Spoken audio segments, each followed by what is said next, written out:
ನಿರುದ್ಯೋಗ ನಿವಾರಣೆ ಬೇಕೇ ಬೇಕು, ಬೇಕೇ ಬೇಕು. ತಾವು ರೈತರಾಗಿದ್ದು ಒಂದು KADB ಕೈಗಾರಿಕೋದ್ಯಮ ಪ್ರಕಾರ ಅಲ್ಲಿ ಪರವಾಗಿ ಬಂದು ಬ್ಯಾಟಿಂಗ್ ಮಾಡ್ತಾ ಇದ್ರಿ. ನೀವು ಹಸಿರು ಶಾಲು ಆಗ್ಬೇಕಂತ ಹೇಳಿದ್ರೆ ರೈತ ಉಳಿಬೇಕು. ಈ ಭಾಗದಲ್ಲಿ ನೀವು ರೈತ ಹೋರಾಟಗಾರರಾಗಿದ್ದು KADB ಎಷ್ಟು ತಾಲೂಕುಗಳಲ್ಲಿ ಇದುವರೆಗೂ ಡೆವಲಪ್ಮೆಂಟ್ ಮಾಡಿದೆ, ಅದು ಕನ್ಕ್ಲೂಷನ್ ಆಗಿದೆಯಾ? ಅಂದ್ರೆ ಇದು ಮಾಮೂಲಿ ಚುನಾವಣೆ ತರನೇ ಇದು ದುಡ್ಡು ಕೊಟ್ಟು ಮಾಡಿದ್ದಾರೆ ಅಂತ ಹೇಳ್ತೀರಿ. ತಮ್ಮ ಒಂದು ಏನ್ ರೈಸ್ ಮಾಡಿದ್ರಂದ್ರೆ 25 ಎಕರೆ ಇರುವಂತ ಒಬ್ಬ ಲ್ಯಾಂಡ್ ಓನರ್ಗೆ ಒಂದೇ ಮತನ ತಗೊಳ್ತಾರೆ, ಅದು ಹೆಂಗೆ, ಯಾವ ನ್ಯಾಯ ಅಂತ ಕೇಳ್ತಾರೆ. ಮತ್ತೆ ಸಚಿವರು ಹೇಳೋ ರೀತಿ ನೋಡಿದ್ರೆ ಅವರು ರೈತರು ಏನು ಆರೋಪ ಮಾಡೋದಂದ್ರೆ ಸಚಿವರು ಪಾರದರ್ಶಕವಾಗಿ ಈ ಅಭಿಪ್ರಾಯ ಸಂಗ್ರಹ ನಡೆಯುತ್ತೆ, ಎಲ್ಲ ಬಿಳಿ ಕೆಂಪು ಚೀಟಿ ಕೊಡ್ತಾರೆ, ಮತ್ತೆ ಸಚಿವರು ಒಂದು ತಿನ್ನಿಕ್ತಾರೆ. ಏನ್ ಇಲ್ಲಿ ನೀವು ಕೊಡೋದ್ರಿಂದ ಈ ತರ ಪ್ರಯೋಜನಗಳಿದೆ, ಅದೇ KADB ಇಂದ ಅನಾನುಕೂಲಗಳಾಗೋದು ಹೇಳಿಲ್ಲ. ಇದು ಸರ್ ಈಗ 53-57 ಅರ್ಜಿ ಹಾಕೊಂಡಿದಾರಲ್ವಾ, ಅದು ಯಾವ ತರ ಆಗುತ್ತೆ ಸರ್? ಈಗ ಸರ್ ರೈತರಿಗೆ ಹಣ ಮುಖ್ಯನೋ ಇಲ್ಲ ಅಂತ ಹೇಳಿದ್ರೆ ಭೂಮಿ ಮುಖ್ಯನೋ ಅಂತ ಹೇಳಿದ್ರೆ ರೈತರಿಗೆ KADB ಬರ್ಬೇಕು ಅಂತ ಹೇಳಿ ಇದು ಮಾಡಿಸ್ತಾ ಇರೋದ್ರಲ್ಲಿ ಸರ್ಕಾರನೇ ತಮ್ಮನ್ನ ಬಳಸ್ಕೊಳ್ತಾ ಇದೆ, ಅವರೇ ಇದನ್ನ ಎಲ್ಲ ಮಾಡಿಸ್ತಾ ಇದ್ದಾರೆ ಅಂತಾರೆ.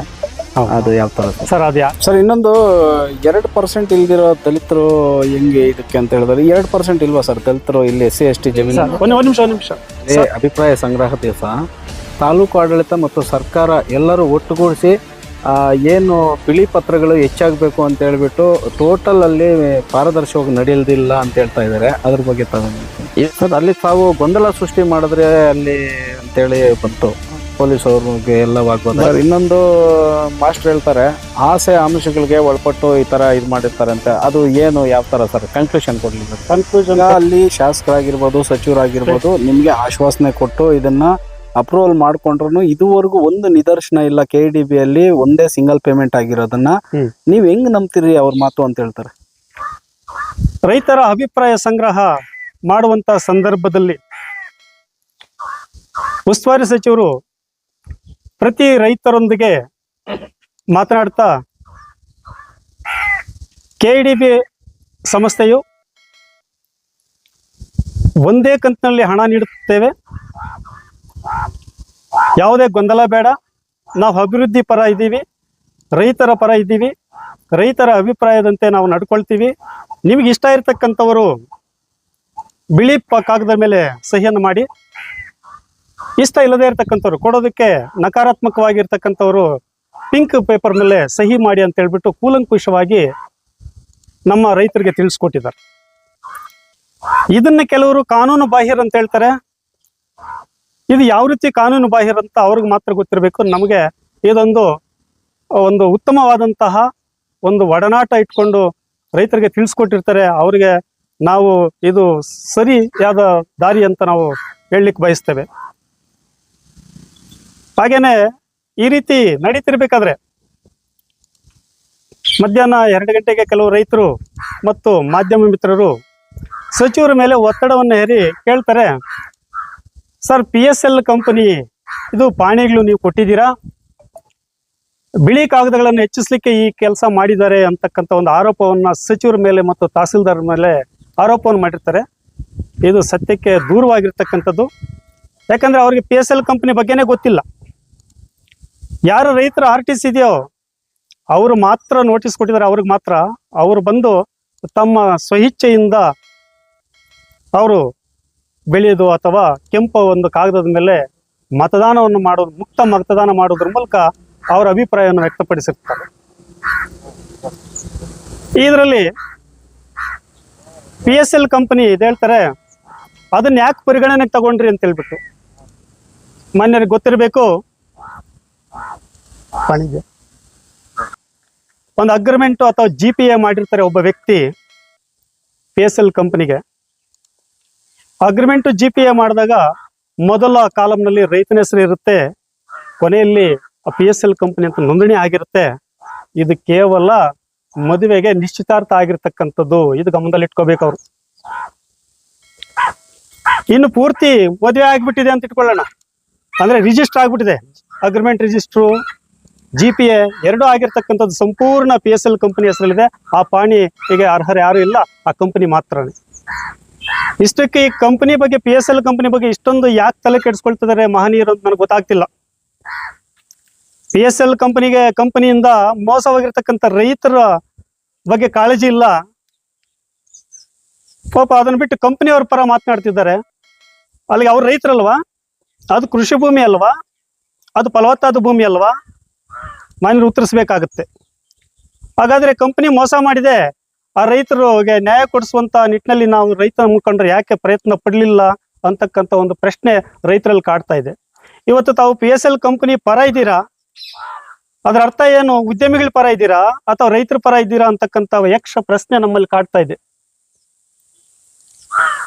ಸರ್, ಅಬ್ಜೆಕ್ಷನ್ ಕೊಡ್ಬೇಕಾದ್ರೆ PSL ಕಂಪನಿಯನ್ನು ಕೊಡ್ಬೇಕು. ತಾವ್ ಯಾಕೆ ಈ ವಿಚಾರವನ್ನು ತಲೆ ಕೆಡಿಸ್ಕೊಳ್ತಾ ಇದ್ದೀರಾ ಅಂತ ಗೊತ್ತಾಗ್ತಿಲ್ಲ. ಇದು ಕೂಡಲೇ ಉತ್ತರ ಕೊಡಿ ತಾವು ರೈತರಿಗೆ. ನೀವು ರೈತರ ಪರ ಇದ್ದೀರಾ, ಉದ್ಯಮಿಗಳ ಪರ ಇದ್ದೀರಾ ಅಂತ ಹೇಳ್ಬಿಟ್ಟು ರೈತರೇ ತಿಳ್ಕೊಳ್ತಾರೆ. ಈ ಒಂದು ವಿಚಾರವಾಗಿ ಸುಸೂತ್ರವಾಗಿ ಒಂದು ಪ್ರಕ್ರಿಯೆ ನಡೆದಾಗ, ಏನು ಪರ ವಿರೋಧದ ಒಂದು ಚುನಾವಣಾ ರೀತಿಯಲ್ಲಿ ನಡೆದಾಗ ಬಹಳಷ್ಟು ವಿದ್ಯಮಾನಗಳು ನಡೆತು. ಒಂದು ಕಡೆ ರಿಯಲ್ ಎಸ್ಟೇಟ್ ದಲ್ಲಾಳಿಗಳು, ಇನ್ನೊಂದು ಕಡೆ ರಾಜಕೀಯ ಪಕ್ಷಗಳು, ಇನ್ನೊಂದು ಕಡೆ ರೈತ ಮುಖಂಡರು ಹಳ್ಳಿಗಳಲ್ಲಿ ಬೇರೆ ಬೇರೆ ರೀತಿಯ ಅಮಾಯಕ ರೈತರಿಗೆ ಒತ್ತಡ ಹಾಕಿ, ನೀವು ಪಿಂಕ್ ಹಾಕಿದ್ರೆ ಇನ್ನೂ ಜಾಸ್ತಿ ಹಣ ಬರುತ್ತೆ, ವೈಟ್ ಮಾತ್ರ ಹಾಕ್ಬೇಡಿ ಅಂತಕ್ಕಂಥ ಒಂದದು. ಇನ್ನೊಂದು ಕಡೆ ನೀವು ಪಿಂಕ್ಗೆ ಏನಾದ್ರು ಹಾಕಿದ್ರಂದ್ರೆ ನಿಮ್ಮ ಹೊಲಗಳಿಗೆ ಹೋಗ್ತಕ್ಕಂಥ ರಸ್ತೆಯನ್ನು ಬಂದ್ ಮಾಡ್ತೀವಿ ಅಂತಕ್ಕಂಥ ಒತ್ತಡಗಳಾಕಿ ಬೇರೆ ಬೇರೆ ಆಮಿಷಗಳನ್ನು ಕೊಟ್ಟು ಬೆದರಿಕೆಗಳನ್ನ ಒಡ್ಡಿದ್ದೀರಾ. ಇದು ತಮ್ಮ ಗಮನಕ್ಕಿದೆ. ಅಮಾಯಕ ರೈತರಿಗೆ ಈ ರೀತಿ ತೊಂದರೆ ಕೊಡ್ತಕ್ಕಂಥದ್ದು ಅದು ಸಮಂಜಸವಲ್ಲ. ಅದರ ವಿರುದ್ಧ ನಾವು ಹೋರಾಟವನ್ನು ಮಾಡ್ತೇವೆ. ಹಾಗಾಗಿ ಏನಿವತ್ತು ಆ ಫಲಿತಾಂಶ ಪ್ರಕಟಗೊಂಡು 36% ಕೈಗಾರಿಕಾ ಪ್ರದೇಶದ ಅಭಿವೃದ್ಧಿ ಪರ ಬಂತು, 42% ವಿರೋಧವಾಗಿ ಬಂತು. ಇನ್ನೂ 280 ಜನ ಮತ ಚಲಾಯಿಸಲಿಲ್ಲ, ಬರಲಿಲ್ಲ. ಅದಕ್ಕೆ ಮಾನ್ಯ ಸಚಿವರು ಹೇಳಿದ್ರು, ಆ 280 ಜನವನ್ನ ನಾವು ಪರಿಗಣನೆ ತಗೊಂಡು ಅವರ ಅಭಿಪ್ರಾಯವನ್ನು ಸಂಗ್ರಹ ಮಾಡಿ ತೀರ್ಮಾನ ತೆಗೆದುಕೊಳ್ತೇವೆ ಅಂತಕ್ಕಂಥ ಮಾತನ್ನು ಹೇಳಿದ್ರು. ಆದ್ರೆ ಅದು ಕಾನೂನು ಬಾಹಿರ ಅಂತ ಹೇಳ್ತಾರೆ. ಯಾವ ರೀತಿ ಮಾನ್ಯರು ತಿಳಿಸ್ಕೊಡ್ಬೇಕು. ನೀವು ಹಳ್ಳಿಗಳಲ್ಲಿ ಅಪಪ್ರಚಾರ ಮಾಡಿದ್ರಲ್ಲ, ಒಂದೇ ಕಂತಿನಲ್ಲಿ ಬರೋದಿಲ್ಲ, 4 ಕಂತಲ್ಲಿ ದುಡ್ಡು ಕೊಡ್ತಾರಂತೆ ತಾವು ರೈತರಿಗೆ ಅಪಪ್ರಚಾರ ಮಾಡಿದ್ರಿ. ಅದನ್ನ ಮಾನ್ಯ ಸಚಿವರು, ಶಾಸಕರು ಸಾಮಾನ್ಯ ಜನರಿಗೆ ತಿಳುವಳಿಕೆಯನ್ನು ಕೊಟ್ಟರು. ಒಂದೇ ಕಂತಿನಲ್ಲಿ ಹಣ ಕೊಡ್ತೀವಿ ಅಂತ ಹೇಳ್ಬಿಟ್ಟು ಅದು ತಮಗೆ ಸಹಿಸ್ಕೊಳ್ಳಕ್ ಆಗ್ತಿಲ್ಲ. ತಾವು ಹೇಳ್ತಾ ಇದ್ರಿ ಎಲ್ಲಾ ಪತ್ರಿಕಾ ಹೇಳಿಕೆಗಳಲ್ಲಿ ಮತ್ತು ಕೈಗಾರಿಕಾ ಪ್ರದೇಶ ಅಭಿವೃದ್ಧಿಗೆ ಹೋಗ್ಬಿಟ್ಟು ಹೇಳ್ತಾ ಇದ್ರಿ, 2% ಇರ್ತಕ್ಕಂಥವ್ರು ಕೈಗಾರಿಕೆಗಳಿಗೆ ಜಮೀನು ಕೊಡ್ತಕ್ಕಂಥವ್ರು, 98% ನಾವಿದ್ದೀವಿ ಕೈಗಾರಿಕೆಗಳನ್ನು ವಿರೋಧಿಸ್ತಕ್ಕಂಥವ್ರು ಅಂತ ಒಂದು ಹೇಳ್ಕೊಂಡು ಹೋಗ್ತಾ ಇದ್ರಿ ತಾವು. ಈ ಉದ್ದೇಶಕ್ಕಾಗಿ ನೀವೇನು ಮಾಡಿದ್ರಿ, ಯಾರು ರೈತರನ್ನ ಸಭೆ ಕರೀರಿ, ಅಹವಾಲನ್ನ ಸ್ವೀಕಾರ ಮಾಡಿ ರೈತರ ಅಭಿಪ್ರಾಯನ ಕೇಳಿ ಅಂತ ತಾವೇ ಒತ್ತಾಯ ಮಾಡಿದ್ದೀರಿ. ತಮ್ಮ ಒತ್ತಾಯದಂತೆ ಅಭಿಪ್ರಾಯ ಸಂಗ್ರಹ ಕಾರ್ಯಕ್ರಮ ಮಾಡಿದಾಗ ಅದು ಕಾನೂನು ಬಾಹಿರ ಅಂತ ಹೇಳ್ತೀರಾ. ಇದು ಯಾವ ರೀತಿ? ನೀವು 2% ಇದ್ದಾರೆ ಕೈಗಾರಿಕೆ ಅಭಿವೃದ್ಧಿ ಪಡಿಸೋದಕ್ಕೆ ಅಂತ ಹೇಳಿದ್ರಲ್ಲ, 36% ಬಂದಿದ್ದೀವಿ ಸ್ವಾಮಿ. ಅಲ್ಲಿಗೆ ತಾವು ಹತಾಶೆಯಿಂದ ಈ ರೀತಿಯಾದಂಥ ಹೇಳಿಕೆ ಕೊಡ್ತಾ ಇದ್ದೀರಾ. ಇದು ತಮ್ಗೆ ಹತಾಶೆ ಮೂಡಿದೆ ಅಂತಕ್ಕಂಥದ್ದು ನನ್ನ ಭಾವನೆ. ಇನ್ನೊಂದು ಕಡೆ ಹೇಳ್ತೀರಾ ಕೈಗಾರಿಕೆಗಳು ಆಗಬೇಕು, ಆದರೆ ಈ ತಾಲೂಕಿನ ಉತ್ತರ ಭಾಗಕ್ಕಾಗಬೇಕು, ಇಲ್ಲಿ ಮಾತ್ರ ಆಗಬಾರ್ದು ಅಂತ ಹೇಳ್ತೀರಾ. ಯಾಕೆ ಸ್ವಾಮಿ ಇಲ್ಲಿ ಆಗಬಾರ್ದು? ನಮ್ಮ ಒತ್ತಾಯ ಒಂದಿದೆ. ಆದರೆ ಕೈಗಾರಿಕೆಗಳಾಗಬೇಕಾದ್ರೆ ಜಂಗಮಕೋಟೆ ಹೋಬಳಿಯಲ್ಲೇ ಆಗಬೇಕು. ಇಲ್ಲವಾದಲ್ಲಿ ಈ ತಾಲೂಕಿಗೆ ಯಾವುದೇ ರೀತಿ ಕೈಗಾರಿಕೆಗಳ ಅವಶ್ಯಕತೆ ಇಲ್ಲ. ಜೊತೆಗೆ ಒಂದು ವೇಳೆ ಘನ ಸರ್ಕಾರ, ಮಾನ್ಯ ಮಂತ್ರಿಯರು, ಉಸ್ತುವಾರಿ ಸಚಿವರು ಮತ್ತು ಶಾಸಕರಿಗೆ ತಿಳಿಸ್ಕೊಡೋದಿಷ್ಟೇ, ಒಂದು ವೇಳೆ ಜಂಗಮಕೋಟೆ ಹೋಬಳಿಯಲ್ಲಿ ತಾವೇನಾದರೂ ಕಾನೂನು ಪ್ರಕ್ರಿಯೆಯಂತೆ ಒಂದು ವೇಳೆ ಕಾನೂನು ಬಾಹಿರಾಗಿ ಈ ಕೈಗಾರಿಕಾ ಪ್ರದೇಶವನ್ನು ರದ್ದುಪಡಿಸಿದ್ದೇ ಆದರೆ ಜಂಗಮಕೋಟೆ ಹೋಬಳಿಯನ್ನು ಹಸಿರು ವಲಯ ಮಾಡಬೇಕು. ಮತ್ತು ಜಂಗಮಕೋಟೆ ಯಾವುದೇ ರೀತಿ ಕೃಷಿಯೇತರ ಚಟುವಟಿಕೆ ಮಾಡಲಿಕ್ಕೆ ಅವಕಾಶ ಮಾಡಿಕೊಡಬಾರ್ದು ಅಂತಕ್ಕಂಥ ತಮಗೆ ನಮ್ಮ ಮನವಿಯನ್ನು ಸಲ್ಲಿಸ್ತಾ ಇದ್ದೇವೆ. ನಮ್ಮ ಒಂದು ಮನವಿ ಆಗಿರುತ್ತದೆ. ಇನ್ನುಳಿದಂತೆ ತಮ್ಮ ಆಪಾದನೆಗಳೇನಿದೆ, ಪ್ರತಿನಿತ್ಯ ಹೋಗ್ತಿರ್ತೀರಾ KDBಯಲ್ಲಿ ರೈತರನ್ನ ಗುಂಪು ಕಟ್ಕೊಂಡು. ತಮ್ಮ ಉದ್ದೇಶ ಏನು? ಈ ಜಂಗಮಕೋಟೆ ಹೋಬಳಿಯಲ್ಲಿ ಬಹಳಷ್ಟು ಭೂಮಿ, ಇಡೀ ತಾಲೂಕಿನಲ್ಲಿ ಅತಿ ಹೆಚ್ಚು ಭೂಮಿ ಲೇಔಟ್ ಆಗಿ ಪರಿವರ್ತನೆ ಆಗಿದೆ ಸ್ವಾಮಿ, ವಿಲ್ಲಾಗ್ಲಾಗಿ. ಅದು ಕೃಷಿ ಭೂಮಿ ಅಲ್ವಾ? ಆಗ ತಾವೇನ್ ಮಾಡ್ತಾ ಇದ್ರಿ? ಅದು ಫಲವತ್ತಾದ ಭೂಮಿ ಅಲ್ವಾ? ಆಗ ತಮಗೆ ಮಾತಾಡ್ಲಿಕ್ಕೆ ಅವಕಾಶ ಇಲ್ಲ. ಅವರಿಂದ ಏನಾದ್ರೂ ತಾವು ಶಾಮೀಲಾಗಿದ್ದೀರಾ ಅವರಲ್ಲಿ? ಮತ್ತು PSL ಕಂಪ್ನಿಯಲ್ಲಿ ಶಾಮೀಲಾಗಿದ್ದೀರಾ ಅಂತಕ್ಕಂಥ ಒಂದು ಸಂಶಯ ನಾವು ಮೂಡ್ತಾ ಇದೆ. ತಾವು ದಯವಿಟ್ಟು ನೀವೇ ಹೇಳಿರ್ತಕ್ಕಂಥ ಪ್ರಕ್ರಿಯೆ ಸರ್ಕಾರ ಮಾಡಿದೆ, ಆ ಪ್ರಕ್ರಿಯೆಯಲ್ಲಿ ಫಲಿತಾಂಶ ಬಂದಿದೆ. ನಾವು ನಿರೀಕ್ಷೆಗಿಂತ ಕಡಿಮೆ ಮಟ್ಟದ ಒಂದು ಫಲಿತಾಂಶವನ್ನು ತಗೊಂಡಿದ್ದೀವಿ. ಕಾರಣ ಬಹಿರಂಗವಾಗಿ ಮತದಾನ ಆಯಿತು. ಒಂದು ಬಹಿರಂಗವಾಗಿ ಮಾಡಿದಾಗ ಯಾವುದೋ ಕೆಲವು ಒತ್ತಡಗಳಿರ್ಬೋದು, ಹಾಗಾಗಿ ಆ ಒತ್ತಡಗಳಿಂದ ಏನು ಮಾಡಿದ್ರು, ಆ ಬಹಿರಂಗವಾಗಿ ಮತದಾನ ಮಾಡಲಿಕ್ಕೆ ಹಿಂಜರಿದ್ರು. ಹಾಗಾಗಿ ನಾವು ಸ್ವಲ್ಪ ನಾವೇನು ನಿರೀಕ್ಷೆ ಮಾಡ್ಕೊಂಡಿದ್ವಿ ಅದಕ್ಕಿಂತ ಸ್ವಲ್ಪ ಹಿಂದೆ ಉಳಿದಿದ್ದೀವಿ. ಆದರೆ ನಿಮಗೂ ಅಷ್ಟೇ 98% ಅಂತ ಏನು ಹೇಳಿದಿರಿ, ಆ 98% ಬಂದಿದ್ರೆ ನಾವು ನೀವು ಹೇಳದಂತೆ ನಿಮ್ಮೊಂದಿಗೇನೆ ಇರ್ತಾ ಇದ್ವಿ. 98% ಬಂದಿದೆಯಾ ಸ್ವಾಮಿ? ಇಲ್ಲ. ಮತ್ತೆ ಈಗ ಸರ್ಕಾರ ಯಾವುದೇ ನಿರ್ಧಾರ ತಗೊಂಡ್ರು ಅದಕ್ಕೆ ನಾವು ಬದ್ಧವಾಗಿರ್ತೀವಿ. ನಾವು ಮೊದಲೇ ಹೇಳಿದ್ವಿ, ಸರ್ಕಾರ ತೆಗೆದುಕೊಳ್ತಕ್ಕಂಥ ತೀರ್ಮಾನಕ್ಕೆ ನಾವು ಬದ್ಧರಾಗಿರ್ತೀವಿ. ಆದರೆ ಜಂಗಮಕೋಟೆ ಹೋಬಳಿಯಲ್ಲೇ ಕೈಗಾರಿಕೆ ಪ್ರದೇಶ ಆಗಬೇಕು, ಅದು ಬಿಟ್ಟು ಬೇರೆ ಕಡೆ ಆಗ್ಲಿಕ್ಕೆ ನಾವು ಹೋರಾಟವನ್ನು ಮಾಡ್ತೇವೆ. ಬೇರೆ ಕಡೆ ಮಾಡೋದಾದ್ರೆ ಅದ್ರ ವಿರುದ್ಧ ನಾವು ಹೋರಾಟ ಮಾಡ್ತೇವೆ. ಜೊತೆಗೆ ಏನಾದರೂ ರದ್ದುಗೊಳಿಸಿದಾದ್ರೆ ಮತ್ತೊಮ್ಮೆ ಹೇಳ್ತಾ ಇದ್ವಿ, ಹಸಿರು ವಲಯ ಮಾಡಲೇಬೇಕಾಗುತ್ತೆ ಜಂಗಮಕೋಟೆ ಹೋಬಳಿ. ನಮಸ್ಕಾರ. ಏನಿವತ್ತು ಮೊನ್ನೆ 25ನೇ ತಾರೀಕು ಸರ್ಕಾರ ಏನಿವತ್ತು ಇಲ್ಲಿ ಸಭೆ ಮಾಡಿ ರೈತರ ಮುಕ್ತ ಅಭಿಪ್ರಾಯಕ್ಕೆ ಒಂದು ಜಾಗವನ್ನು ನೀಡಿ ಆ ಅಭಿಪ್ರಾಯವನ್ನು ಸಂಗ್ರಹ ಮಾಡಿದೆ. ಅದಕ್ಕೆ ಇಡೀ ಇತಿಹಾಸದಲ್ಲಿ ಮಾನ್ಯ ಸಚಿವರು ಮತ್ತೆ ಶಾಸಕರು ಅದಕ್ಕೆ ಇವತ್ತು ಇತಿಹಾಸದಲ್ಲಿ ದಾಖಲೆಗಳಲ್ಲಿ ಸೇರಿದ್ದಾರೆ. ಯಾಕೆ ದಾಖಲೆಗಳು ಸೇರಿದ್ದಾರೆ ಅಂದ್ರೆ, ಇಡೀ ಇತಿಹಾಸದಲ್ಲಿ ಯಾವುದಾದ್ರೂ ಶಾಸಕರು ಉಸ್ತುವಾರಿ ಸಚಿವರು ಬೆಳಗ್ಗೆ 8 ಗಂಟೆಗೆ ಬಂದು ರಾತ್ರಿ 8 ಗಂಟೆವರೆಗೂ ರೈತರ ಜೊತೆ ಸಾಮಾನ್ಯ ವ್ಯಕ್ತಿಯ ಇವತ್ತು ಸಾಮಾನ್ಯ ವ್ಯಕ್ತಿ ಅಂತ ಬರುತ್ತು ಸಾಮಾನ್ಯ ರೈತರಲ್ಲಿ ತಿಂಡಿ ಮಾಡಿ ಇವತ್ತು ಪ್ರತಿ ರೂಮ್ಗೆ ಹೋಗಿ ಅವ್ರಿಗೆ ಸರ್ಕಾರದ ಸವಲತ್ತುಗಳ ಬಗ್ಗೆ ವಿವರಿಸಿದಾರಲ್ಲ, ಅದು ಇತಿಹಾಸದಲ್ಲಿ ದಾಖಲಾಗಿದೆ. ಒಂದು ಇವತ್ತು ನಮ್ಮ ಸೋದರರು ಹೇಳ್ತಾರೆ ಕೆಲವರು ಫಲವತ್ತಾದ ಕೃಷಿ ಭೂಮಿ ಅಂತ. ಹೌದು ಸ್ವಾಮಿ, ಫಲವತ್ತಾದ ಕೃಷಿ ಭೂಮಿ. ಆದರೆ ನಮ್ಮ ಯೂನಿವರ್ಸಿಟಿಯಲ್ಲಿ ಬಂದಾಗ ಇಲ್ಲಿ ಬೇಡ ಅಂತೇಳಿ ಅಡ್ಡ ಹಾಕಿದ್ರು. ಆದ್ರೆ ಅದೇ ಯೂನಿವರ್ಸಿಟಿ ಇವತ್ತು 90 ಎಕರೆ ಇವತ್ತು ಖಾಸಗಿ ಭೂಮಾಫಿಯಾಗಳ ಪಾಲಾಗಿದೆ. ಅದೇ ಯೂನಿವರ್ಸಿಟಿ ಬಂದು ವಿದ್ಯಾರ್ಥಿಗಳಿಗೆ, ನಮ್ಮ ರೈತ ಮಕ್ಕಳಿಗೆ ವಿದ್ಯಾಭ್ಯಾಸ ಕೊಡೋದು ನಿಮ್ಗೆ ಇಷ್ಟ ಇಲ್ಲ, ಆದ್ರೆ ಇವತ್ತು ಭೂಮಾಫಿಯಾಗಳ ಕೈ ಸೇರಿ 90 ಎಕರೆ ಅದು ಸಾಕ್ಷಿಯಾಗಿದೆ. ಎರಡನೇದು, ಇವತ್ತು ಹೌಸಿಂಗ್ ಬೋರ್ಡ್ ಅಂತೇಳಿ ಬಂತು. ಹೌಸಿಂಗ್ ಬೋರ್ಡ್ಗೆ ಕೇವಲ 2 ಲಕ್ಷಕ್ಕೆ ಜಮೀನಿಗೆ ಖರೀದಿ ಮಾಡಿ ಇವತ್ತು 20 ಲಕ್ಷಕ್ಕೆ ಮಾರಾಟ ಮಾಡಿ, ಅದು ಇಡೀ ರಾಜ್ಯದಲ್ಲಿ ಏನು ವಿಧಾನಸಭೆಯಲ್ಲಿ ಮಾನ್ಯ ನಮ್ಮ ಈಗ ಕೇಂದ್ರ ಸಚಿವ ಕುಮಾರಸ್ವಾಮಿ ವಿರೋಧ ಪಕ್ಷ ನಾಯಕರಾಗಿದ್ದಾಗ ಅದು ವಿಧಾನಸಭೆಯಲ್ಲಿ ಚರ್ಚೆ ಮಾಡಿ ಕೃಷ್ಣ ಶೆಟ್ಟಿ ಹೌಸಿಂಗ್ ಬೋರ್ಡ್ದು ಒಂದು ಚರ್ಚೆ ಆಗಿ ಅದು ನಿಂತೋಯ್ತು. ಆವತ್ತೆಲ್ಲಿ ಹೋಗಿತ್ತು ಕೃಷಿ ಭೂಮಿ. ಮತ್ತೆ ಈಗ ಇಡೀ ಶಿಡ್ಲಘಟ್ಟ ತಾಲೂಕಿನಲ್ಲಿ ಕೃಷಿ ಭೂಮಿ ಪರಿವರ್ತನೆ ಆಗಿರೋದು ಜಂಗಮಕೋಟೆ ಹೋಬಳಿಯಲ್ಲಿ. ಯಾಕಾಯ್ತು? ಅವತ್ತು ಯಾಕೆ ವಿರೋಧ ಮಾಡಲಿಲ್ಲ? ಆಮೇಲೆ ಎರಡನೇದು, ಇವತ್ತು PSL ಕಂಪನಿ ಯಾರು, ಅದರ ಮಾಲೀಕ ಯಾರು ಅನ್ನೋದು ನಮ್ಗೆ ಯಾರಿಗೂ ಗೊತ್ತಿಲ್ಲ. ಆದರೆ PSL ಕಂಪನಿ ಹೆಸರಲ್ಲಿ ಕೆಲವು ದಳ್ಳಾಳಿಗಳು ಕೇವಲ 50,000 1 ಲಕ್ಷ ಕೊಟ್ಟು ಇವತ್ತು GPAಗಳು ಮಾಡಿ ಅಗ್ರಿಮೆಂಟ್ಗಳು ಮಾಡಿಕೊಂಡು ಇವತ್ತು ಅವ್ರಿಗೆ ಮೋಸ ಮಾಡಿದಾರಲ್ಲ. ಆ PSL ಕಂಪನಿ ವಿರುದ್ಧ ಆ ಮುಗ್ಧ ರೈತರಿಗೆ ನ್ಯಾಯ ಕೊಡಿಸ್ಬೇಕು ಅಂತ ನಾವು ಹೋದ್ರೆ ನೀವು ಯಾಕೆ ಅದಕ್ಕೆ ಅಡ್ಗಾಲಾಗ್ತಾ ಇದ್ದೀರಿ? ಇವತ್ತು ಸರ್ಕಾರ ದುಡ್ಡು ಕೊಟ್ರೆ ಮೂಲ ರೈತರು ಕೊಡಬೇಕು. ಆದರೆ ಮೂಲ ರೈತರು ದುಡ್ಡು ಕೊಟ್ರೆ ನಿಮ್ಗೆ ಏನು ಹೊಟ್ಟೆ ಊರಿ? ಇವತ್ತು 2000 ಎಕರೆಯಲ್ಲಿ 525 ಎಕರೆ PSL ಕಂಪ್ನಿಗೆ ಸೇರಿದೆ.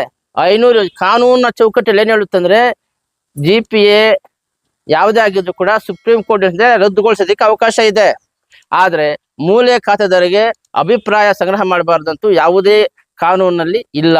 ಆದರೆ ಯಾವ ರೀತಿ ಕಾನೂನು ಉಲ್ಲಂಘನೆ ಆಗುತ್ತೆ ಅನ್ನೋದು ನಮ್ಗೆ ಗೊತ್ತಾಗ್ತಾ ಇಲ್ಲ. ಹಾಗಾಗಿ ಮಾಧ್ಯಮದ ಮೂಲಕ ಹೇಳ್ತೇನೆ, ಘನ ಸರ್ಕಾರಕ್ಕೆ ಇವತ್ತು ಏನಾದರೂ PSL ಕಂಪ್ನಿ 525 ಎಕರೆ ಜಮೀನನ್ನ ಏನು ಸರ್ಕಾರ ಏನೇ ಭೂ ಪರಿಹಾರ ಬಂದರೂ ಕೂಡ ಅದು ಮೂಲ ರೈತರಿಗೆ ಸೇರಬೇಕು ಅಂತೇಳಿ ಈ ಮಾಧ್ಯಮದ ಮೂಲಕ ನಾನು ಒತ್ತಾಯವನ್ನು ಮಾಡ್ತಾ ಇದ್ದೀನಿ. ಎರಡನೇದು, ಇವತ್ತು ಯಾಕೆ ಉತ್ತರ ಭಾಗ ಇಲ್ಲಿ ಬೇಡ? ಹೌದು, ಅಲ್ಲಿ ರೈತ ಇಲ್ವಾ? ಅಲ್ಲಿ ಇದಿಲ್ವಾ? ಯಾಕಂದ್ರೆ ಅಲ್ಲಿ ಕಪ್ಪು ಭೂಮಿ ಬಿಳಿ ಆಗ್ಬೇಕು. ಇಲ್ಲಿ ಏನು ಇವತ್ತು ರೈತರು ಆರ್ಥಿಕವಾಗಿ ಸಬಲ ಆಗೋದು ನಮ್ಗೆ ಇಷ್ಟ ಇಲ್ಲ. ಇವತ್ತು ಎಷ್ಟೋ ಜನ ನಮ್ಮ ರೈತ ಹೋರಾಟಗಾರರ ಮನೆಯಲ್ಲಿ ಇವತ್ತು ಬೆಂಗಳೂರು, ದೊಡ್ಡಬಳ್ಳಾಪುರ, ಐಫೋನ್ ಕಂಪ್ನಿ, ಬಯಲ್ನಾರ್ಸಾಪುರ ಈ ಕಡೆ ಎಲ್ಲ ಹೋಗ್ತಾ ಇದ್ದಾರೆ. ಆದರೆ ನಮ್ಮ ಹೆಣ್ಣು ಮಕ್ಕಳು ನಮ್ಮ ಮನೆ ಪಕ್ಕದಲ್ಲಿ ಕೆಲಸ ಮಾಡೋದು ನಿಮ್ಗೆ ಇಷ್ಟ ಇಲ್ವಾ? ನಿರುದ್ಯೋಗ ನಿವಾರಣೆ ಆಗ್ಬಾರ್ದಾ? ಇವತ್ತು ಕೃಷಿಯೂ ಬೇಕು, ಕಂಪನಿ ಉದ್ಯೋಗನೂ ಬೇಕು. ಎರಡೂ ಕೂಡ ಜೊತೆಯಲ್ಲಾದಾಗೇನೆ ಇವತ್ತು ನಾವು ಬದಲಾವಣೆ ಆಗೋದು ಸಾಧ್ಯ. ಇವತ್ತು ಬೆಂಗಳೂರು ಕಟ್ಟಿದ ಕೆಂಪೇಗೌಡರು ಆವತ್ತೇನಾದರೂ ನೀವು ಯಾರು ಬೆಂಗಳೂರು ಬರಬೇಡ್ರಿ, ಇದು ನನ್ನ ಊರು ನನ್ನ ಅಂತೇಳಿ ಏನಾದ್ರು ಇದ್ದಿದ್ರೆ ಇವತ್ತು ಇಡೀ ವಿಶ್ವ ಮಟ್ಟದಲ್ಲಿ ಬೆಂಗಳೂರು ಹೆಸರುವಾಸಿ ಆಗ್ತಾ ಇತ್ತಾ? ಇವತ್ತು ದೇವನಹಳ್ಳಿ ಏನು ಅಂತಾರಾಷ್ಟ್ರೀಯ ಕೈಗಾರಿಕೆ, ಇವತ್ತು ದೇವನಹಳ್ಳಿ ಭಾಗದ ಜನ ನಾವು ಯಾರು ವಿಮಾನದಲ್ಲಿ ಜಮೀನು ಕೊಡಲ್ಲ ಅಂತೇಳಿ ಪಟ್ಟಿಡ್ದಿದ್ರೆ ಇವತ್ತು ರಾಷ್ಟ್ರ ಮಟ್ಟದಲ್ಲಿ 2ನೇ ಸ್ಥಾನದಲ್ಲಿ ನಮ್ಮ ದೇವನಹಳ್ಳಿ ಅಂತಾರಾಷ್ಟ್ರೀಯ ವಿಮಾನ ನಿಲ್ದಾಣ ಇದೆ. ಅದಾಗ್ತಾ ಇತ್ತಾ? ಅದು ಇವತ್ತು ಕೂಡ ಆ ದೇವನಹಳ್ಳಿ ಯಾವ ರೀತಿ ಅಭಿವೃದ್ಧಿ ಆಗುತ್ತೋ ಅದ್ರ 4 ವರ್ಷ ಜಮಖಂಡಿ ಹೋಬಳಿಯಲ್ಲಿ ಅಭಿವೃದ್ಧಿ ಆಗುವಂತಹ ಕನಸನ್ನ ಮಾನ್ಯ ಸಚಿವರು ಶಾಸಕರು ಇವತ್ತು ಕಂಡಿದ್ದಾರೆ. ಹಾಗಾಗಿ ಅವರಿಗೆ ನಾವು ದಾರಿ ಸುಗಮ ಮಾಡಿಕೊಡ್ಬೇಕು. ಏನು ಇವತ್ತು ಅಭಿವೃದ್ಧಿ ಆಗಬೇಕು, ನಮ್ಮ ರೈತ ಮಕ್ಕಳಿಗೆ ಉದ್ಯೋಗ ಸಿಗಬೇಕು ಅಂತೇಳಿ ಇವತ್ತು ಏನೇ ಆದ್ರೂ ಕೂಡ ಈ ಭಾಗದಲ್ಲಿ ಕೈಗಾರಿಕೆಗಳು ಸ್ಥಾಪನೆ ಮಾಡಬೇಕು, ಮತ್ತೆ ಒಳ್ಳೆ ಉದ್ಯೋಗ ನೀಡಬೇಕು. ಯಾರು ಭೂಮಿಯನ್ನ ಕೊಟ್ಟಿರ್ತಕ್ಕಂಥ ಮಕ್ಕಳಿಗೆ ಉದ್ಯೋಗ ಕೊಡಬೇಕು, ಮತ್ತೆ ಭೂಮಿಯನ್ನ ಕಳ್ಕೊಂಡವರಿಗೆ ಕನಿಷ್ಠ 2-3 ಕೋಟಿ ಪರಿಹಾರ ನೀಡಲೇಬೇಕು ಅಂತೇಳಿ ಈ ಮಾಧ್ಯಮದ ಮೂಲಕ ಸರ್ಕಾರವನ್ನು ಒತ್ತಾಯ ಮಾಡ್ತಾ ಇದ್ದೀನಿ ನಾನು. ಸತೀಶ್ ಅವರು ಯಾವ ಸಂಘಟನೆ ಅಂತ ಗೊತ್ತಾಗಿಲ್ಲ. ನಮ್ದು ಕರ್ನಾಟಕ ರಾಜ್ಯ ರೈತ ಸಂಘ ಹಸಿರು ಸೇನೆ. ಸರ್, ಈಗ ತಾವು ರೈತರಾಗಿದ್ದು ಒಂದು KADB ಕೈಗಾರಿಕೋದ್ಯಮ ಪ್ರಕಾರ ಅಲ್ಲಿ ಪರವಾಗಿ ಬಂದು ಬ್ಯಾಟಿಂಗ್ ಮಾಡ್ತಾ ಇದ್ರಿ. ನೀವು ಹಸಿರು ಶಾಲು ಆಗ್ಬೇಕಂತ ಹೇಳಿದ್ರೆ ರೈತ ಉಳಿಬೇಕು. ಈ ಭಾಗದಲ್ಲಿ ನೀವು ರೈತ ಹೋರಾಟಗಾರರಾಗಿದ್ದು KADB ಎಷ್ಟು ತಾಲೂಕುಗಳಲ್ಲಿ ಇದುವರೆಗೂ ಡೆವಲಪ್ಮೆಂಟ್ ಮಾಡಿದೆ, ಅದು ಕನ್ಕ್ಲೂಷನ್ ಆಗಿದೆಯಾ? ಇವತ್ತು ನಾನೊಬ್ಬ ರೈತ ಹೋರಾಟಗಾರನಾಗಿ ನಾನು ಅದಕ್ಕೆ ಮೊದಲೇ ಹೇಳಿದ್ದೀನಿ, ಇವತ್ತು ನಾವು ಫಲವತ್ತಾದ ಕೃಷಿ ಭೂಮಿಯಲ್ಲಿ ಮಾಡಿ ಅಂತ ಹೇಳಿ ನಾವು ಮೊದಲೇ ಸರ್ಕಾರದಲ್ಲಿ ಬೇಡಿಕೆ ಇಟ್ಟಿದ್ದೇವೆ.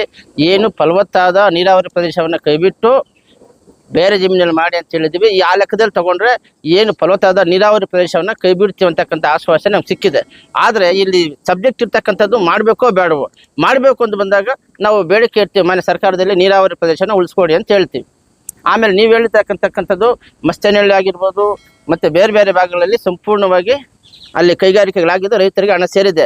ಯಾವ ರೈತರಿಗೆ ಹಣ ಸೇರಿಲ್ಲ ಅಂದ್ರೆ ಯಾರು ವಿರುದ್ಧವಾಗಿ ನಡ್ಕೊಂಡು ನ್ಯಾಯಾಲಯಕ್ಕೆ ಹೋಗಿ ಆ ಜಮೀನುಗಳ ವ್ಯಾಜ್ಯದ ಪ್ರಕರಣಗಳು ನ್ಯಾಯಾಲಯಗಳಲ್ಲಿದ್ದಾವೋ ಅಂಥವ್ರಿಗೆ ಇವತ್ತು ಕೈ ಸೇರಿಲ್ಲ. ಯಾಕೆ ಸೇರಿಲ್ಲ ಅಂದ್ರೆ ಇವತ್ತು ಒಂದು ಜಮೀನಲ್ಲಿ ಅಣ್ಣ ತಮ್ಮದು ಕೇಸ್ ಹಾಕೊಂಡಿರ್ತಾರೆ ಅಥವಾ ಬೇರೆ ಬೇರೆ ವಿವಾದಗಳಿರ್ತವೆ. ಅಂಥ ಜಮೀನುಗಳಿಗೆ ದುಡ್ಡು ಕೊಡೋದಕ್ಕೆ KADB ಒಪ್ಪೋದಿಲ್ಲ. ಯಾಕೆ ಒಪ್ಪೋದಿಲ್ಲ ಅಂದ್ರೆ ಅದ್ರಲ್ಲಿ ಕೇಸ್ ಇದ್ದಾಗ ಕೊಡಲ್ಲ. ಅಂತ ಏನು ಪ್ರಕರಣಗಳನ್ನ KADB ಅಮೌಂಟು ಕೋರ್ಟಲ್ಲಿ ಡಿಪಾಸಿಟ್ ಮಾಡ್ತದೆ.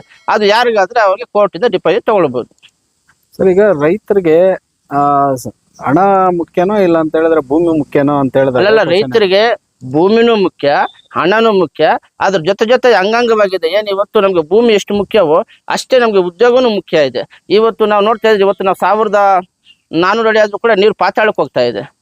ಇವತ್ತು ಕೆಲವರೆಲ್ಲ ಕೃಷಿ ಕ್ಷೇತ್ರ ಬಿಟ್ಟು ಇವತ್ತು ಕೈಗಾರಿಕೆಗಳಿಗೆ ಹೋಗ್ತಾ ಇದ್ದಾರೆ. ಇವತ್ತು ಇದೇ ಜಮಖಂಡಿಯಲ್ಲಿ ಬೆಳಗಿನ ಜಾವ 3 ರಿಂದ 4 ಗಂಟೆಗೆ ಬಂದು ನಿಂತ್ಕೊಂಡ್ರೆ ಇಷ್ಟು ಜನ ಹೆಣ್ಣು ಮಕ್ಕಳು ಇವತ್ತು ಬಸ್ಗಳಲ್ಲಿ ಓಡಾಡ್ತಾರೆ. ಎಲ್ಲಿಗಂದ್ರೆ ಐಫೋನ್ ಕಂಪ್ನಿ, ಏರ್ಪೋರ್ಟು, ಈ ಕಡೆ ಏನು ವೇಮಗಲ್, ನರಸಾಪುರ. ಯಾಕೆ ಹೋಗ್ತಾ ಇದ್ದಾರೆ? ಉದ್ಯೋಗ. ಇವತ್ತು ಕೃಷಿ ಉಳಿಬೇಕು, ಕೃಷಿನೂ ಬೇಕು, ಉದ್ಯೋಗ ಬೇಕು. ಕೈಗಾರಿಕೆ ಒಂದು 2 ಕಣ್ಣುಗಳಿದ್ದಂಗೆ. ಹಾಗಾಗಿ 2 ಕೂಡ ಮುಖ್ಯ. ಸರ್, ಕಳೆದ ಸಲ ಇಲ್ಲಿ ಜಂಗಮಕೋಟೆ ಮುಖ್ಯ ಕಚೇರಿಯಲ್ಲಿ ಅಭಿಪ್ರಾಯ ಸಂಗ್ರಹ ದಿವಸ ತಾಲೂಕು ಆಡಳಿತ ಮತ್ತು ಸರ್ಕಾರ ಎಲ್ಲರೂ ಒಟ್ಟುಗೂಡಿಸಿ ಏನು ಬಿಳಿ ಪತ್ರಗಳು ಹೆಚ್ಚಾಗಬೇಕು ಅಂತ ಹೇಳ್ಬಿಟ್ಟು ಟೋಟಲ್ ಅಲ್ಲಿ ಪಾರದರ್ಶಕವಾಗಿ ನಡೆಯಲ್ದಿಲ್ಲ ಅಂತ ಹೇಳ್ತಾ ಇದ್ದಾರೆ. ಅದ್ರ ಬಗ್ಗೆ ತಾವೇನು ಹೇಳ್ತೀನಿ? ಇವತ್ತು ತಾಲೂಕು ಆಡಳಿತ, ಜಿಲ್ಲಾಡಳಿತ, ಸರ್ಕಾರ ಏನು ಅಲ್ಲಿ ಅವ್ರ ಅಭಿಪ್ರಾಯವನ್ನ ಸಂಗ್ರಹ ಮುಕ್ತವಾಗಿ ಅವಕಾಶ ಮಾಡಿಕೊಟ್ಟಿದ್ರು. ಅವರೇ ಹೇಳಿದ್ರು ಚುನಾವಣೆ ಮಾಡಬೇಕು ಅಂತ ಹೇಳಿ. ಅವ್ರು ಅಲ್ಲಿಗೂ ಕೂಡ ತಾಲೂಕು ಆಡಳಿತ ಇಲ್ಲ ನಿಂಗೆ ಬಿಳಿ ಚೀಟಿ ಬೇಕಂದ್ರೆ ಬಿಳಿ ಚೀಟಿ ತಗೋ, ಕೆಂಪು ಚೀಟಿ ಬೇಕಾದ್ರೆ ಕೆಂಪು ಚೀಟಿ ತಗೋ ಅಂತೇಳಿ ರೂಮ್ಗಳು ಪ್ರತ್ಯೇಕ ಕೊಠಡಿಗಳಲ್ಲಿ ಎಲ್ಲ ಒಂದೇ ಕಡೆ ಕೂರಿಸಿ ಏನು ಬಿಳಿ ಚೀಟಿ ಬೇಕಾದ್ರೆ ಬಿಳಿ ಚೀಟಿ, ಕೆಂಪು ಚೀಟಿ ಬೇಕಾದ್ರೆ ಕೆಂಪು ಚೀಟಿ, ಈ ರೀತಿ ಮುಕ್ತವಾಗಿ ಅವಕಾಶ ಕೊಟ್ಟಿದ್ರು. ಇದರಲ್ಲಿ ಬಿಳಿ ಚೀಟಿ ಜಾಸ್ತಿ ಆಗಬೇಕು ಅಂತಕ್ಕಂಥ ಉದ್ದೇಶ ಇರಲಿಲ್ಲ, ಕೆಂಪು ಚೀಟಿ ಜಾಸ್ತಿ ಆಗಬೇಕಂತ ಉದ್ದೇಶ ಸರ್ಕಾರಕ್ಕೆ ಇರಲಿಲ್ಲ. ಸರ್, ಅಲ್ಲಿ ತಾವು ಗೊಂದಲ ಸೃಷ್ಟಿ ಮಾಡಿದ್ರೆ ಅಲ್ಲಿ ಅಂತೇಳಿ ಬಂತು, ಪೊಲೀಸ್ ಅವ್ರಿಗೆ ಎಲ್ಲ ಗೊಂದಲ ಯಾವ ರೀತಿ ಸೃಷ್ಟಿ ಆಯ್ತು ಅಂದ್ರೆ ಇವತ್ತು ಬೆಳಗ್ಗೆನೆ ಒಂದು ಮಾತುಕತೆ ಆಯಿತು. ಏನು ಒಂದು ಸಂಘಟನೆಗೆ ಒಬ್ಬೊಬ್ಬ ವ್ಯಕ್ತಿಯನ್ನು ಬಿಡಬೇಕು ಅಂತೇಳಿ ಬೆಳಗ್ಗೆ ಸಚಿವರು ಬಂದಾಗ 9 ಗಂಟೆಯಲ್ಲೇ ಸಚಿವರು, ಶಾಸಕರು, ತಹಶೀಲ್ದಾರ್ ಸಮ್ಮುಖದಲ್ಲಿ ಮಾತಾಡಿ ನಿರ್ಣಯ ಆದ ಮೇಲೆ ಇವರು ಏಕಾಏಕಿ ಅವ್ರಿಗೆ ಇಷ್ಟ ಬಂದವ್ರಿಗೆ 2 ಜನ, 3 ಜನ, 4 ಜನ, 5 ಜನ ಒಳಗಡೆ ಕರ್ಕೊಂಡು ಹೋಗೋದು. ರೂಮ್ಗಳಲ್ಲಿ ಕೆಂಪು ಚೀಟಿನೇ ಕೊಡಬೇಕು, ಬಿಳಿ ಚೀಟಿ ಕೊಟ್ಟರೆ ನಿಂಗೆ ಜಮೀನು ದಾರಿ ಬಿಡಲ್ಲ ನೋಡ್ಕೊಂತೀನಿ ಅಂತಕ್ಕಂಥ ಯಾವಾಗ ಧಮಕಿಗಳನ್ನು ಹಾಕಿ ಕೆಲವ್ರು ಬಂದು ಅಣ್ಣ ಕೆಂಪು ಚೀಟಿನೇ ಬರ್ಕೊಡ್ಬೇಕು ಅಂತ ಹೇಳ್ತಾವ್ರೆ, ನಾವು ಬಿಳಿ ಚೀಟಿ ಕೊಟ್ಟರೆ ಗಲಾಟೆ ಮಾಡ್ತಾರೆ ಅಂತಕ್ಕಂಥ ನಮಗೆ ಕಿವಿಗೆ ಮಾಹಿತಿ ಬಂತು. ಆ ವಿಚಾರವಾಗಿ ಗೆದ್ದಲ್ಲ ಆಯ್ತುಬಿಟ್ಟು ಇನ್ನೇನಿಲ್ಲ. ಸರ್, ಈಗ ಒಂದು ಏನು ರೈಸ್ ಮಾಡಿದ್ರಂದ್ರೆ 25 ಎಕರೆ ಇರುವಂತ ಒಬ್ಬ ಲ್ಯಾಂಡ್ ಓನರ್ಗೆ ಒಂದೇ ಮತನ ತಗೊಳ್ತಾರೆ. ಅದು ಹೆಂಗೆ, ಯಾವ ನ್ಯಾಯ ಅಂತ ಕೇಳ್ತಾರೆ. ಈಗ ಖಾತೆದಾರರು ಅಂತೇಳಿ ಅವ್ರಿಗೆ ಪರಿಗಣನೆ ತಗೊಳ್ತಾರೆ. ಅಲ್ಲಿ ಆ ರೀತಿ ಯಾವ ರೀತಿ ಸಮಸ್ಯೆಗಳು ಬರಲಿಲ್ಲ. ಸಮಸ್ಯೆಗಳು ಬಂದಿದ್ರೆ ಅಲ್ಲಿ ಸಚಿವರು, ಮನೆ ಶಾಸಕರು ಬೆಳಗ್ಗೆಯಿಂದ ಅಲ್ಲೇ ಕೊಟ್ಟಿದ್ರು. ಪ್ರತಿಯೊಂದು ಸಮಸ್ಯೆಗೂ ಕೂಡ ಸಚಿವರು, ಶಾಸಕರು ಮುಂದೆ ನಿಂತು ಬಗೆಹರಿಸ್ತಾ ಇದ್ರು. ದಲಿತರಲ್ಲಿ 1% 2% ರೈತರಿಲ್ಲ ಇಲ್ಲಿ, 2% ಜನರಿಲ್ಲ ಕೊಡೋರು ಅಂತ ಹೇಳಿದ್ರು. ಈಗ ನಿಮಗೆ 36% ರೈತರು ಅಂದರೆ ಕೊಡ್ತೀವಿ ಅಂತ ಹೇಳಿದ್ರು. ಈಗ 2% ಮಾತ್ರ ಇದ್ದಂತ ಹೆಂಗೆ ಏನು ಮಾಡಿದ್ರು ಸರ್ ನೀವು? ಆಸೆ ಆಮಿಷಗಳಿಗೆ ಏನಾದ್ರು ನೀವು ಕೊಟ್ರ ಅವ್ರು ಕೊಟ್ರ ಅನ್ನೋದು ಗೊತ್ತಾಗ್ತಾ ಇಲ್ಲ. ಇವಾಗ ಯಾರು ಈ ಸುಳ್ಳು ಮಾಹಿತಿ ಕೊಡ್ತಾ ಇದ್ದಾರೆ ಅವ್ರಿಗೆ ಗೊತ್ತಿರಬೇಕಿದೆಲ್ಲ. ನಿಜವಾಗ್ಲೂ ಬಂದಿದ್ದವರೆಲ್ಲನೂ 90%, 36% ಏನಿದೆ ಅದರಲ್ಲಿ 85ರಿಂದ 90% ಎಲ್ಲ SC ST ಸಮುದಾಯದವರೇ ಬಂದಿದ್ದು ಇಲ್ಲಿ ವೈಟ್ ಹಾಳೆ ಕೊಡೋದಕ್ಕೆ. ಜನರಲ್ಲಿ ದಾರಿ ತಪ್ಪಿಸಂತ ಕೆಲಸ ಮಾಡ್ತಾ ಇರೋದಷ್ಟೇ. ಮಾಹಿತಿ ಕೊರತೆ ಇದೆ ಅವ್ರಿಗೆ. ಅದರಿಂದ ಮಾಹಿತಿ ಕೊರತೆಯಿಂದ ಹತಾಶರಾಗಿ ಅವ್ರ ಹತ್ರ ಹೇಳಿಕೆಗಳು ಕೊಡ್ತಾ ಇದ್ದಾರೆ. ಸರ್ ಇನ್ನೊಂದು ಮಾಸ್ಟರ್ ಹೇಳ್ತಾರೆ, ಆಸೆ ಆಮಿಷಗಳಿಗೆ ಒಳಪಟ್ಟು ಈ ಥರ ಇದು ಮಾಡಿರ್ತಾರೆ ಅಂತ. ಅದು ಏನು, ಯಾವ ಥರ ಸರ್? ಕನ್ಕ್ಲೂಷನ್ ಕೊಡಲಿಲ್ಲ. ಕನ್ಕ್ಲೂಷನ್ ಕೂಡ ಆದರೆ ಕನ್ಕ್ಲೂಷನ್ ಅಂದರೆ ಮೊನ್ನೆ ಸಚಿವರ ಸಮ್ಮುಖದಲ್ಲೇ ಒಂದು ಇನ್ಸಿಡೆಂಟ್ ನಡೀತು. 15 ವರ್ಷದ ಹುಡುಗ ಒಂದು ಪಾಣಿ ತಗೊಂಬಂದಿದ್ದಾನೆ. 15 ವರ್ಷದ ಹುಡುಗ, ಅರಕೇರಿ ಹುಡುಗ. ಅವ್ನಿಗೆ ಸಚಿವರು ಕೇಳಿದ್ರು, ನಿನ್ನ ಹೆಸರು, ನಿನ್ನ ಪಾಣಿ ಇದೇನಪ್ಪ ಅಂತ ಕೇಳಿದ್ರು. ನಿನ್ನ ಹೆಸರಲ್ಲಿದೆ ಅಂದ್ರೆ, ಇಲ್ಲ ನಮ್ಮವ್ರ ಹೆಸರಲ್ಲಿದೆ, ಅವ್ರ ಮನೆ ತಂದವ್ರ ಹೆಸರು. ಅಂದ್ರೆ ಆ ಮುದ್ಕಪ್ಪನ ಗೊತ್ತಾಗೋದಿಲ್ಲ. 14 ವರ್ಷದ ಹುಡುಗನ ಕರ್ಕೊಂಬಂದು ಹಾಕ್ಸ್ತಾ ಇದ್ರು. ಅವ್ನ ಜಾಬಲ್ಲಿ ನೋಡಿದ್ರೆ 1500 ರೂಪಾಯಿ ಕಾಸಿತ್ತು. ಹೊರಗಡೆ ಬಂದ ಕೇಳಿದ್ರೆ, ಇಲ್ಲ ಶಂಕರಣ್ಣವ್ರು ನನಗೆ ಹೇಳಿದ್ರು ಇದಕ್ಕೆ ಹಾಕು, ರೆಡ್ ಹಾಕ್ಬಿಟ್ಟು ಬಾ ಅಂತ ಹೇಳ್ಬಿಟ್ಟು. ಇದು ವಾಸ್ತವಾಂಶ. ಏನಪ್ಪ ಪ್ರತೀಶ್? ಸಚಿವರೇ ಕೇಳೋದು, ಸಚಿವರೇ ಬರೀ ನಿನ್ನ ಹೆಸರು ಪಾಣಿ ಇದೆಯೋ ಅಂತ ಕೇಳಿದಾಗ ಇಲ್ಲ ನಮ್ಮ ಚಿಕ್ಕಪ್ಪ ಅಂದ್ರು. ಆದ್ರೆ 16 ವರ್ಷದ ಹುಡುಗನಿಗೆ ಯಾವ ಕೆಂಪು ಚೀಟಿ ಕೊಡ್ಬೇಕು, ಬಿಳಿ ಚೀಟಿ ಕೊಡ್ಬೇಕಂತ ಯಾವ್ದು ರೀತಿ ಮಾಹಿತಿ ಇರುತ್ತೆ? ಆಮೇಲೆ ನಾವು ಆಚೆ ಬಂದಾಗ ನೋಡಿದಾಗ ಒಂದು ಟೋಪಲ್ 500 ರೂಪಾಯಿ 3 ಲೋಟ್ ಇತ್ತು. ಯಾರಪ್ಪ ಕೊಟ್ಟಿದ್ದಂದ್ರೆ ಶಂಕರಣ್ಣ ಕೊಟ್ಟನು ಅಂತ. ಇದ್ರ ಉನ್ನಾರ ಏನು ಸರ್? ಇದು ಸಚಿವರ ಮುಂದೆನೆ ಹೇಳಿದ್ದು. ಹೊರಗಡೆ ಸಚಿವರು ಕೇಳಿದ್ದು, ಮರಿ ನಿನ್ನ ಹೆಸರು ಪಾಣಿ ಇದೆಯೋ ಅಂತ ಹೇಳಿದ್ರು. ಅಣ್ಣ ಇಲ್ಲ ಆ ಪಕ್ಕದಲ್ಲಿ ಇರ್ತಕ್ಕಂಥ ಯಾರೋ ಇಲ್ಲ ಅವ್ರು ಚಿಕ್ಕಪ್ಪಂದು ಅಂತೇಳಿ ಅಲ್ಲಿಗೆ ಕ್ಲಿಯರ್ ಆಯ್ತು. ಆಮೇಲೆ ನಾವು ಅದ್ರ ಕಡೆ ಕಿವಿ ಕೊಡಲ್ಲ. ಆಮೇಲೆ ಮತ್ತೆ ಕೆಳಗಡೆ ಬಂದ್ಮೇಲೆ ಅವನು ನೋಡಿದಾಗ ಮೇರೆ ನಿನ್ನ ಹೆಸರು ಪಾಣಿ ಆಯ್ತಾನೆ ಯಾರು ಏನಂತ ಕೇಳಿದಾಗ ಇಲ್ಲ ಅಂತ ಹೇಳ್ಬಿಟ್ಟು ಅವನು ಜೋಪಲ್ಲಿ ನೋಡಿದ್ರೆ 1,000 ರೂಪಾಯಿ. ಸರ್ ಹಾಗಾದ್ರೆ ಇದು ಮಾಮೂಲಿ ಚುನಾವಣೆ ತರನೇ ಇದು ದುಡ್ಡು ಕೊಟ್ಟು ಮಾಡಿದ್ದಾರೆ ಅಂತ ಹೇಳ್ತೀರಿ ತಮ್ಮ?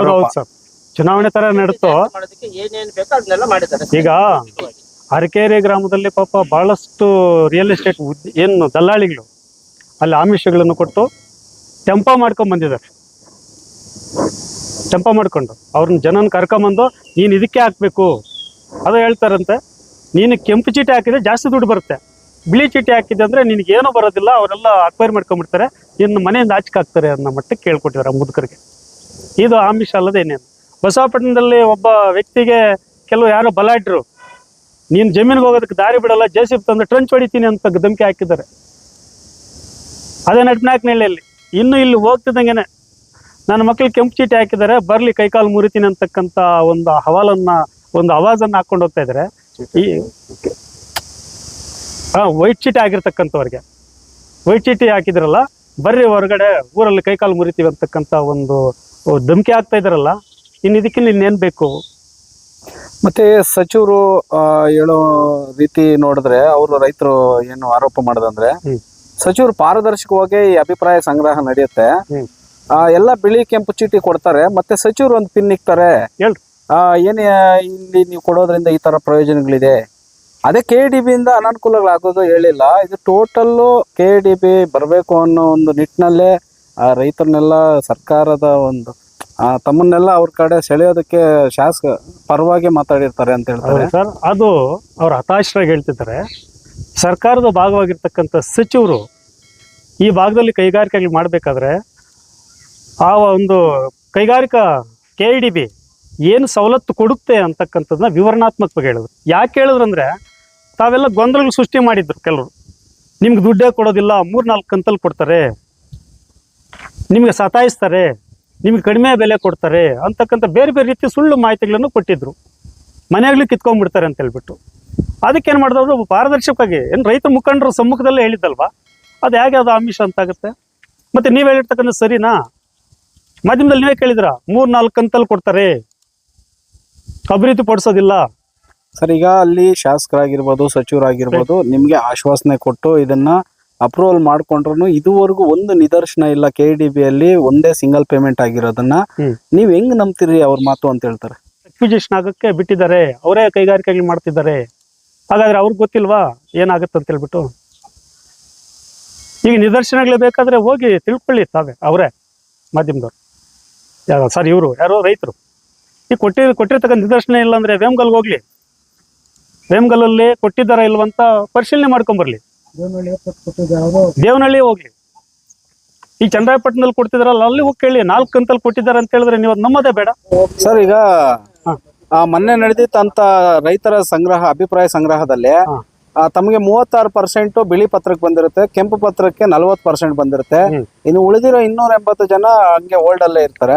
ಇದು ಏನೋ ಹದ್ದುಗೋಡೆ ಮೇಲೆ ದೀಪ ಇಟ್ಟಂಗ ಆಗೋಯ್ತು, ಜನರಿಗೂ ಒಂದು ಗೊಂದಲ ಆಗೋಯ್ತು. ಯಾರಪ್ಪ ಇದರಲ್ಲಿ ವಿನ್ ಆದ್ರು, ಎಲೆಕ್ಷನ್ ಟೈಪ್ ನಡೆದಿರೋದಕ್ಕೆ ಯಾರು ಇದ್ರಲ್ಲಿ ಬಹುಮತ ಬಂದ್ರು, ಈಗ 40% ಅವ್ರಿಗೆ ಜಾಸ್ತಿ ಇರೋದ್ರಿಂದ ಕ್ಯಾನ್ಸಲ್ ಆಗುತ್ತೇನೋ ಅಂತ ಗೊಂದಲದಲ್ಲಿದ್ದಾರೆ. ಏನಾಯ್ತು ಸರ್? ಸರ್ ಅಲ್ಲಿ ಸಚಿವರು ಶಾಸಕರ ಸಮ್ಮುಖದಲ್ಲಿ ರೈತರನ್ನು ಉದ್ದೇಶಿಸಿ ಕೊನೆಯದಾಗಿ ಹೇಳಿದ್ರು, ಇನ್ನು 280 ಜನ ಬಂದಿಲ್ಲ, ಅವ್ರ ಅಭಿಪ್ರಾಯ ಸಂಗ್ರಹ ಮಾಡಿ ಅದನ್ನ ತೀರ್ಮಾನ ಮಾಡ್ತೀವಿ ಅಂತ ಹೇಳಿದ್ರು. ಎಷ್ಟು ದಿನ ಆಗ್ಬೋದು ಸರ್ ಅದು?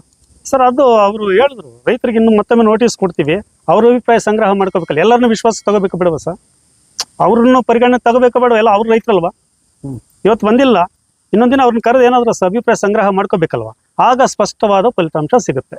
ಕೈಗಾರಿಕೆ ವಿರುದ್ಧವಾಗಿರೋಂಥವ್ರು ಏನು 40% ಇದೆ, ಪೂರ್ತಿ 13 ಹಳ್ಳಿ ಜನ ಪೂರ್ತಿ ಬಂದಿದ್ದಾರೆ. ಕೈಗಾರಿಕೆ ಏನು ತಂಟೆ ತಕರಾರಿಲ್ಲ, ಕೈಗಾರಿಕೆ ಆಗ್ಲನ್ನಂತ ಜನನೇ ಮನೇಲಿ ಉಳಿದಿರೋದು.